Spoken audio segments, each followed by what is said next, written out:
അപ്പോൾ എല്ലാവർക്കും നമസ്കാരം.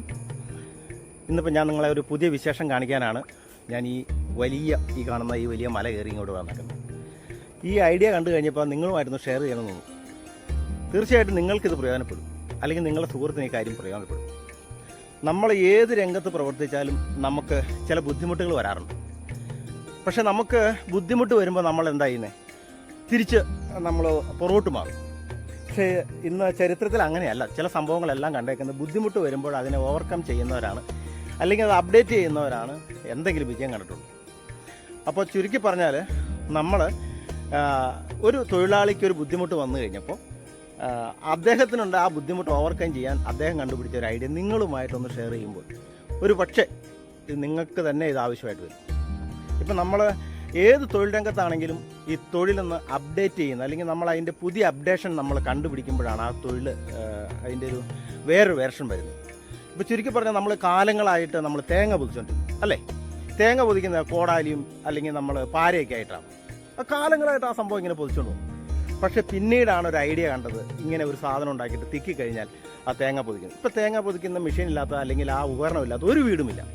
അതുപോലെ തെങ്ങ് കയറുന്ന രംഗത്ത്, അത് റബ്ബറിൻ്റെ കുഴിയെടുക്കുന്ന രംഗത്ത്, കാർഷികമായിട്ട് ഒരുപാട് രംഗത്ത് പുതിയ ഐഡിയാസ് വന്നിട്ടുണ്ട്. അപ്പോൾ തൊഴിൽപരമായിട്ട് ഇങ്ങനെ ചിന്തിച്ച് ഒരു ഐഡിയ കൊണ്ടുവന്ന ഒരു ചേട്ടനെയാണ് ഞാൻ പരിചയപ്പെടുത്തുന്നത്. ആ ചേട്ടൻ എൻ്റെ തൊട്ടടുത്തുണ്ട്. നമുക്ക് ഇനി ആ വിശേഷങ്ങൾക്ക് പോയാലോ? ശരി, വായു. അപ്പോൾ എൻ്റെ സുഹൃത്തിന് ഈ കാണുന്ന ഈ മല, ഇത് കുന്നും മലയാണ്. ഇവിടെ ഒരു ഏക്കർ സ്ഥലമുണ്ട്. അപ്പോൾ ഇവിടെ ഒരു 20-30 വർഷമായ റബ്ബറുണ്ട്. ആ റബ്ബറിൻ്റെ ഷോട്ടർ വെട്ടി താഴോട്ടിറക്കണം. അപ്പോൾ പുള്ളിക്ക് ഇങ്ങോട്ടൊന്നും വഴിയില്ല, ഈ ഭാഗത്തേക്കൊന്നും വഴിയില്ല. ഇവിടെ ഒരു പ്രത്യേക സ്ഥലം എന്ന് വെച്ച് കഴിഞ്ഞാൽ ഇതിൻ്റെ റോഡ് അങ്ങ് താഴെയാണ്.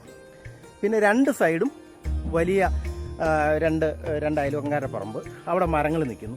പക്ഷേ ഈ മരം താഴോട്ട് ഇറക്കണമെങ്കിൽ അത്ര എളുപ്പമല്ല. അപ്പോൾ എളുപ്പമല്ലെന്ന് പറഞ്ഞാൽ ചുമന്ന് തൊഴിലാളികളെ കൂട്ടി ചുമന്ന് താഴോട്ട് ഇറക്കണമെങ്കിൽ നല്ലൊരു പൈസ ഉണ്ടെങ്കിലേ പറ്റുള്ളൂ. കാരണം ഇന്നൊരു തൊഴിലാളിക്ക് ഒരു 2000 രൂപയെങ്കിലും കൂലി കൊടുക്കാതെ ചുമക്കാൻ പറ്റില്ല. അങ്ങനെ ഇരുന്നപ്പോൾ ആലോചിച്ചപ്പോഴാണ് ഇങ്ങനെ ഒരു ഐഡിയ കിട്ടിയത്. ഇങ്ങനെ ഈ മരം ഇറക്കി കൊടുക്കുന്ന ഒരാളുണ്ട്, അവരെ സംബന്ധിച്ച് അവരെ ചീപ്പ് റേറ്റിൽ ഇറക്കി കൊടുക്കും എന്നൊരു വാർത്ത കിട്ടി. അപ്പോൾ ആ രീതിയിൽ അവർ ആ മരം ഇറക്കുന്നതാണ് ഇനി നിങ്ങൾ കാണാൻ പോകുന്നത് കേട്ടോ. അപ്പം നമുക്ക് ഈ 4 സൈഡും മറ്റ് അയൽവക്കംകാരൻ്റെ ഒക്കെ സ്ഥലമാണെങ്കിൽ നമുക്കിതുപോലുള്ള സ്ഥലത്ത്, ഇങ്ങനെയുള്ള സ്ഥലത്തു നിന്ന് മരമൊക്കെ താഴോട്ട് ഇറക്കുക അല്ലെങ്കിൽ ലോഡ് ഇറക്കുകയൊക്കെ ചെയ്യണമെങ്കിൽ നമ്മൾ അയൽവക്കംകാരൻ്റെ ഒരുപാട് കൃഷി നശിക്കണം, അല്ലെങ്കിൽ അവരുടെ കയ്യാലയൊക്കെ നശിക്കും, അതല്ലെങ്കിൽ അവരുടെ ആദായങ്ങളൊക്കെ താഴോട്ട് പോകും. അയ്യോ, ഞാൻ വീഴാൻ തുടങ്ങുന്നു. ഇറക്കം അതുപോലെ ഇറക്കമാണേ. അപ്പോൾ അവരുടെ ആദായങ്ങളൊക്കെ താഴോട്ട് പോകും, അല്ലെങ്കിൽ നശിച്ചു പോകും. ഇതൊന്നും അവർക്കൊന്നും ഒരു കുഴപ്പമില്ലാതെ അവരുടെ ഒരു സമ്മതത്തോടു കൂടി നമുക്ക് അവർക്ക് ഒരു കുഴപ്പവും കൂടാതെ അവരുടെ പറമ്പിൻ്റെ മുകളിൽക്കിടെ നമ്മുടെ ഈ വഴിയില്ലാത്ത സ്ഥലത്തുനിന്ന് താഴേക്ക് ഈ മരം മുറിച്ചിറക്കുന്ന ഒരു രംഗമാണ് നിങ്ങൾ കാണുന്നത്. അപ്പോൾ ഇങ്ങനെ ധാരാളം മരം ഇങ്ങനെ മുറിച്ചിട്ടുണ്ട്. ഇതിപ്പോൾ 4 അടി നീളത്തിലുള്ള കഷ്ണങ്ങളാണ്. ഏതാണ്ട് ഒരു 50 ഇഞ്ച് 40 ഇഞ്ചൊക്കെ വണ്ണമുള്ള കഷ്ണങ്ങളാണ് ഈ കിടക്കുന്നത്. ആ തൊഴിലാളികൾ അത് ചെയ്തുകൊണ്ടിരിക്കുകയാണ്. നമുക്ക് അവിടെ പോയി അവരുടെ വിശദാംശങ്ങളൊക്കെ എടുക്കാം. അപ്പോൾ ഇവർ പറയുന്നത് ഇതൊരു 60 ഇഞ്ച് വണ്ണോ അല്ലെങ്കിൽ 70 ഇഞ്ച് വണ്ണം ഉണ്ടെങ്കിലും ഒരു 7 അടി നീളമൊക്കെ ആണെങ്കിലും ഇത് താഴോട്ട് ഇറക്കാമെന്നാണ്. നമുക്ക് ഇതിൻ്റെ പ്രൊപ്പറേറ്റർ എന്ന് കാണാം. എൻ്റെ സുഹൃത്തിൻ്റെ ഇദ്ദേഹത്തിൻ്റെ ആണ് ഈ മരം താഴോട്ട് ഇറക്കുന്ന ഇദ്ദേഹത്തിൻ്റെ പേര് റഹിമേ. എങ്ങനെയാണ് നിനക്ക് ഈ മരം താഴോട്ട് ഇറക്കാൻ ബുദ്ധിമുട്ടുണ്ടായത്? എങ്ങനെയാണ് ഇത് താഴോട്ട് ഇറക്കണേ? ഏകദേശം 90ഓളം മരങ്ങളുണ്ടായിരുന്നു. ഇത് ഇറക്കിക്കൊണ്ടുപോക്കൊരു ശരിയായ രീതിയിൽ കൊണ്ടുപോകാൻ പറ്റത്തില്ല. കാരണം കയ്യാല പൊളിയും, പിന്നെ അവിടെ മണ്ണൊലിച്ചു പോകും. അതുകൊണ്ടൊക്കെ താഴെ വഴിയില്ല, നിനക്ക് താഴെ പറമ്പുമില്ല. 4 സൈഡും 27 വർഷം മുമ്പ് ഈ മരം ഈ സ്ഥലം മേടിക്കുമ്പോൾ ഇവിടെ വഴിയില്ലായിരുന്നു. പിൽക്കാലത്ത് പല ആളുകളോട് വഴി ചോദിച്ചപ്പോൾ വഴി തന്നില്ല ചെയ്തുകൊണ്ടിരിക്കുന്നത്. ഇപ്പൊ നമുക്ക് ഇനി അവരെ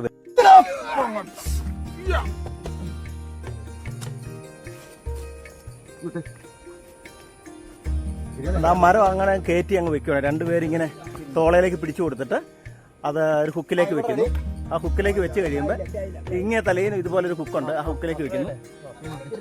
വളരെ സിമ്പിളായിട്ട് ആ ഐഡിയക്ക് അനുസരിച്ച് സാധനം വെച്ച് സെറ്റ് ചെയ്യുന്നു. പിന്നെ ഇപ്പോൾ നമ്മൾ ആ തടി കയറ്റി വെച്ചിരിക്കുകയാണ്. ഏകദേശം ഒരു 40 ഇഞ്ച് വണ്ണം കാണുന്നു, 40 വണ്ണമുള്ള. ഓക്കെ, ഇത് മരം താഴോട്ട് പോവുകയാണേ. അപ്പം മരം അങ്ങ് പോയിക്കൊണ്ടിരിക്കുക. ഏകദേശം ഒരു 250 മീറ്റർ താഴേക്ക് ആ മരം പോകുന്നുണ്ട്. അപ്പോൾ ആ മരം അങ്ങനെ അങ്ങ് പോയിക്കൊണ്ടിരിക്കുകയാണ്. അയൽവക്കംകാരൻ്റെ പറമ്പിൻ്റെ മുകളിലൂടെ അങ്ങ് പോവുകയാണ്. താഴെ യാതൊരുവിധ ബുദ്ധിമുട്ടുകളും ശല്യമില്ല. അപ്പോൾ ഒരു മരം താഴോട്ട് പോയി കഴിയുമ്പോൾ അടുത്ത ഒരു മരം വെക്കാനുള്ള അതിൻ്റെ കാരിയർ ഇവിടെ എത്തും. അപ്പോൾ എപ്പോഴും നമ്മൾ താഴോട്ടൊരു സാധനം അങ്ങ് പോയി കഴിഞ്ഞാൽ അടുത്തൊരു സാധനം കയറി വരുന്നത് ഇവിടെ നിന്നൊരു സാധനം കയറ്റി വിടാനാണ്. അപ്പോൾ നമ്മൾ രണ്ടാമത് കയർ മുകളിലേക്ക് വലിക്കേണ്ട ഒരു കാര്യമൊന്നുമില്ല. അപ്പോൾ ആ തൊഴിലാളികൾ അത് പൊക്കിയെടുക്കുന്നുണ്ട്. നമുക്കത് നോക്കാം. ഈ മല പോലുള്ള സ്ഥലം, അതായത് കുന്നും മലയുള്ള, പ്രത്യേകിച്ച് ഇടുക്കിക്കാരെന്ന് പറഞ്ഞു കഴിഞ്ഞാൽ ഐഡിയാസ് അവരുടെ കയ്യിൽ ഭയങ്കരമായിട്ടുണ്ട്. കാരണം എന്ന് വെച്ച് കഴിഞ്ഞാൽ ഇവിടെ ഏറ്റവും കൂടുതൽ ബുദ്ധിമുട്ടുകൾ അനുഭവിക്കുന്ന ആൾക്കാർ, അതുകൊണ്ട് അങ്ങനെയൊക്കെ ഈ ഐഡിയാസൊക്കെ തോന്നുന്നത്. അപ്പോൾ ഒരു മരം താഴോട്ട് വിട്ടു, അടുത്ത കാരിയറിലേക്ക് ആ മരം അങ്ങ് വെച്ചു.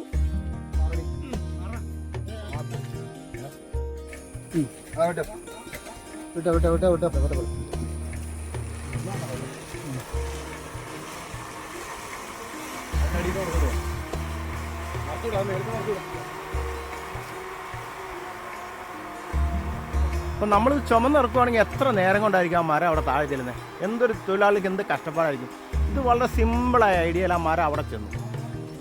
കണ്ടോ? ഇനി അവിടെ നിന്ന് കട്ട് ചെയ്ത് താഴോട്ട് വിടുന്നു, ലോഡ് കയറ്റുന്ന സ്ഥലത്തെത്തി. ഇനി നമുക്ക് അവിടെ ചെന്നിട്ട് നമുക്ക് ആ വീഡിയോ ഒന്ന് എടുത്ത് നോക്കാതെ. തടിയുടെ പണി എന്ന് പറഞ്ഞ ഒരു മരുങ്ങാണ് അത്. നമ്മൾ പുറത്ത് നിൽക്കുന്ന കാണുന്ന പോലെയല്ല, ആയാസകരമായിട്ട് ഉള്ള പണി, അപകടം നിറഞ്ഞ പണി.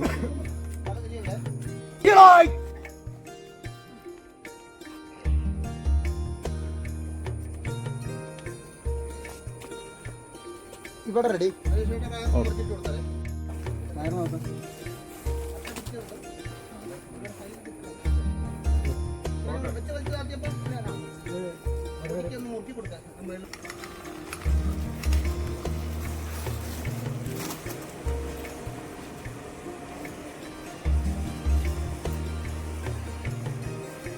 ജോയിച്ചേട്ടൻ്റെ സ്ഥലം തട്ടേക്കണ്ണി. തട്ടേക്കണ്ണി. എത്ര കാലമായി ചേട്ടാ ഈ പണി ഇങ്ങനെ തുടങ്ങിയിട്ട്? ഈ 2007. ഇപ്പോൾ 10-16 വർഷമായിട്ട് ചേട്ടൻ ഈ രംഗത്ത് ഇങ്ങനെ പണി ഇത് കേട്ടുന്നുണ്ട്. പക്ഷെ ആരും ഞങ്ങളുടെ ഇങ്ങനെ ഒരു ഐഡിയ ആരും പറഞ്ഞില്ല. അപ്പോൾ ചേട്ടനെ ഒന്ന് കോൺടാക്ട് ചെയ്യണമെങ്കിൽ എന്താ ചെയ്യണം? ഞങ്ങൾക്ക് ഇങ്ങനെ മരമൊക്കെ മുറിക്കാണ്ടെങ്കിൽ എന്താ ചേട്ടൻ്റെ നമ്പർ എന്ന് പറയാം? എൻ്റെ നമ്പർ 99 47 86 89 72. അപ്പോൾ ആ നമ്പറിൽ വിളിച്ചാൽ ചേട്ടൻ ഏത് സമയത്ത് എപ്പോഴും കിട്ടും. അപ്പോൾ നമുക്ക് ഇതുപോലുള്ള ആവശ്യങ്ങൾ, അതായത് ഈ എത്ര വണ്ണം വരെയുള്ള മരങ്ങൾ ഇതിനകത്ത് കയറ്റി വിടാം ചേട്ടാ? നമുക്ക് വണ്ണം ഒരു 60 ഇഞ്ച് 70 ഇഞ്ചുള്ള മരം, 80 ഇഞ്ചുള്ള മരമൊക്കെ കയറ്റി വിടാം. നീളം. അപ്പോൾ നമ്മൾ സാധാരണ കെട്ടിട മണിക്ക് ഒരു ആഞ്ഞിൽ പോയിട്ട് ഒരു 7 ഇഞ്ചിലൊക്കെ കഷ്ടങ്ങൾ ഇറക്കി വിടാം. പക്ഷെ അത് ഞാൻ സ്ഥലമായി ബന്ധപ്പെട്ട ആ സൈറ്റ് വന്ന് കണ്ടതിന് ശേഷം മാത്രമേ നമുക്കത് ഗ്യാരണ്ടി പറയാൻ പറ്റൂ. എവിടെ എപ്പോഴും ചെയ്ത് കൊടുക്കാമെന്ന് നമുക്ക് പറയാൻ പറ്റില്ല. അത്തരം വലിയ മരങ്ങൾ ഉപയോഗിക്കുമ്പോൾ അതിനായിട്ട് മറ്റ് സാങ്കേതിക വിദ്യകൾ വേറെയുണ്ട്. അത് ഉപയോഗിച്ചാണ് നമ്മൾ ചെയ്യുന്നത്. എന്നാലും നമുക്ക് ഇതിപ്പോൾ നമ്മൾ തോട്ടം മുറിക്കുകയാണെങ്കിൽ ഒരു ടണ്ണ് മരം താഴെ ഇറക്കുന്നത് ചേട്ടൻ്റെ കൂലിയൊക്കെ നിലവിൽ നമ്മൾ ഒരു 150 അടി ദൂരമുള്ള എങ്കിൽ അതൊരു 1000 രൂപയ്ക്ക് നമ്മൾ ചെയ്ത് കൊടുക്കുന്നുണ്ട്. 1000 രൂപയ്ക്ക് ഒരു ടൺ മരം താഴെ. നമ്മൾ ചുമട്ടുകാർ കൂട്ടണമെങ്കിൽ അങ്ങനെ പോയാലും ഒരു 20 പണിക്കാർ വേണ്ട, 10 പണിക്കാർ അല്ലേ? 10 മണിക്കാർ നിന്ന് കഴിഞ്ഞാൽ ചെന്നിറക്കാം. ഇറക്കില്ല. അപ്പോൾ 10 മണിക്കാർക്ക് 2000 വെച്ച് കൂട്ടി 20 പേരുടെ പണി എന്തായാലും മസ്റ്റാണ്. 150 മീറ്റർ എന്ന് പറയുമ്പോൾ നടന്നു പോകാവുന്ന വഴിയാണെങ്കിൽ ഇപ്പോൾ നമ്മൾ ഏറിലെ ദൂരം പറയുന്നത്, നടന്നു പോകുമ്പോൾ അല്ലാതെ 200-220. അപ്പോൾ ഒരു ടൺ മരം താഴെ ഇറക്കി ചെല്ലുന്നതിന് നമുക്ക് 1000 രൂപ മുടക്കാൻ താഴെ ചെല്ലും. ഓക്കെ. അത് അപ്പോൾ ജോയിച്ചേട്ടൻ ഇങ്ങനെ എപ്പോഴും ഈ കയർ ഇങ്ങനെ ഈ ചാക്ക് കൊണ്ടൊക്കെ ഇങ്ങനെ കൂട്ടി പിടിച്ചോണ്ടിരിക്കുന്നുണ്ട്. അപ്പോൾ എപ്പോഴും നമ്മൾ വലിച്ചു കയറേണ്ട കേസില്ല. ഇത് കെട്ടാൻ പറ്റത്തില്ല. കെട്ടാൻ പറ്റില്ല. കയർ കെട്ടിയാൽ അപ്പോൾ 1-2 പ്രാവശ്യം കെട്ടി അഴിക്കുമ്പോഴത്തേക്കും ലോഡ് കയറി നിൽക്കുന്നതുകൊണ്ട് കയർ അഴിക്കുമ്പോൾ കയർ കേടായിട്ട് പൊട്ടിപ്പോകും. ഇത് കപ്പിക്കാത്ത ഓടുന്ന കയറ ഒരു നൂല് പോലും കേടാവാൻ പാടില്ല. അപ്പോൾ ഇത് പ്ലാസ്റ്റിക്കിന്റെ കയറാ അല്ലേ? പക്ഷേ ഇത് ഇറങ്ങി പോകുന്ന സാധനം നമ്മൾ ഈ കാണുന്നതാണ്. ഇത് റോപ്പാണ് അല്ലേ? സ്റ്റീൽ റോപ്പാണ്. സ്റ്റീൽ റോപ്പയിലാണ് ഈ മരം ഇറക്കി വിടുന്നത്. ഓക്കെ. വാഹനങ്ങൾ റോഡിൽ കൂടെ ഓടി വരുന്ന വാഹനങ്ങൾ കയ്യബദ്ധം പറ്റി മറിയോ അല്ലെങ്കിൽ താഴോട്ട് പോവുകയൊക്കെ ചെയ്യുന്ന സമയത്ത് ഒരു 200 മീറ്റർ വരെ താഴെയുള്ള വാഹനങ്ങൾ ഞാൻ ഇങ്ങനെ കയറ്റിയെടുക്കാൻ പറ്റും. അപ്പോൾ നമ്മൾ വലിയ ക്രെയിൻ ഒന്നും കൊണ്ടുവരാം. ഒന്നും വേണ്ട. ഇപ്പോൾ മരം ഇവിടെ കയറ്റുന്ന സ്ഥലമാണ്. അപ്പോൾ നമ്മൾ ലോഡ് ചെയ്ത് അങ്ങ് താഴോട്ട് വിടുന്ന സ്ഥലമാണ് നമ്മൾ കണ്ടത്. അപ്പോൾ നമുക്കിനി ഇത് താഴെ പോയി വീഴിക്കുന്ന സ്ഥലം കൊണ്ട് കാണാൻ, അവിടെ ഒന്ന് പോയി കണ്ടാലോ? എങ്കിലേ നമുക്കിതിൻ്റെ ആ സാങ്കേതിക വിദ്യ അവിടെ എങ്ങനെ പ്രവർത്തിക്കണമെന്ന് നമുക്കത് മനസ്സിലാക്കാൻ പറ്റും. ഇപ്പോൾ താഴോട്ട് പോവാം. അപ്പം മരം താഴോട്ട് വരുന്നുണ്ടേ. അപകടമാ. മരം ഇങ്ങനെ പയ്യെ വന്നുകൊണ്ടിരിക്കുകയാണ്. ഓക്കെ. അവനങ്ങനെ ഇതാ വന്ന് മുകളിൽ വന്നു. ഡബിളാണ്. ഇപ്പോൾ ഇത്തിരി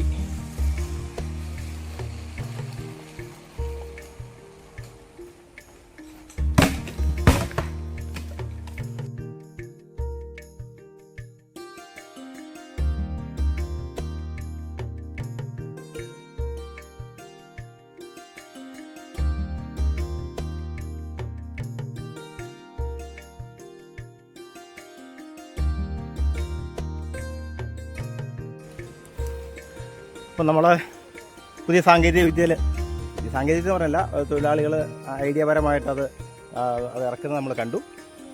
അപ്പം നിങ്ങൾക്ക് ഇഷ്ടപ്പെട്ടെങ്കിൽ വീഡിയോ ലൈക്ക് ചെയ്യണം, ഷെയർ ചെയ്യണം, സബ്സ്ക്രൈബ് ചെയ്യണം.